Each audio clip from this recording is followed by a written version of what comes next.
after a week in which Weinstein has had multiple allegations of sexual harassment and assault against him.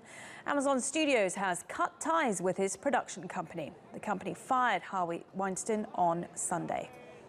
At this point, what we are looking at is a scandal and a series of investigations that just seem to be intensifying as we go out of the first phase of this. We know that Harvey Weinstein has left Los Angeles, that he is laying low for now, but there's every expectation that more people, more stories, more anecdotes are going to surface about this thing. This is a man who had a huge career in Hollywood over many, many years and worked with many, many people, and there just doesn't seem to be any stopping the sort of flow of anecdotes.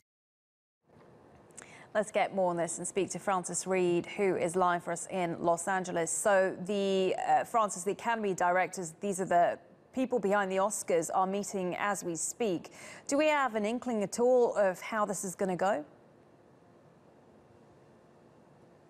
No, we don't at the moment, although we've probably got a good idea. Basically, an emergency meeting is being held in Los Angeles, as you said, as we speak. It's a board made up of more than 50 members, and we're talking really prominent directors and actors, people like Whoopi Goldberg, Tom Hanks, Steven Spielberg, and it's a board which felt it had to meet to discuss these allegations and to potentially look at them. Now, Weinstein, of course, denies many of those allegations against him, but there have been countless allegations against him this week, from sexual harassment right through to rape. So the board said, you know what, we've got to sit down, we've got to look at these allegations at least while they're being investigated. And what is the significance of him being kicked out of the Oscars?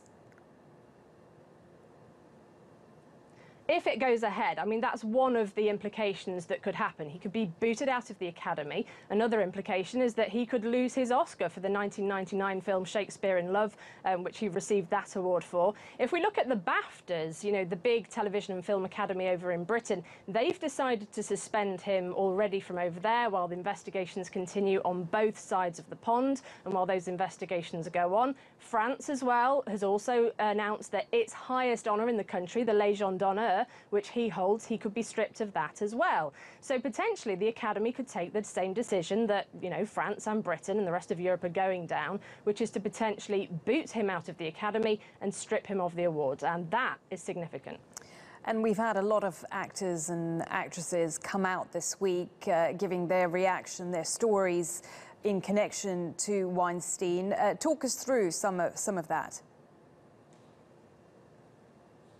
Yeah, well, the reaction in Hollywood has been astounding, really. You have to remember this is a spectacular fall from grace for a man who's behind some of the most iconic films of all time, things like Pulp Fiction, as well as The King's Speech. And so Hollywood and members of Hollywood, in some parts, have been scared to come forward. But this is a movement that's not going away now. And I think now that it has gained some traction, more and more people are coming forward to say, you know, it's not just this. We've seen other instances of harassment in Hollywood, and it's not just about allegations, it's also about the general treatment of women in Hollywood, unequal pay, unequal opportunities, and it's forcing Hollywood and Tinseltown to sit down and take a very long, hard look at itself.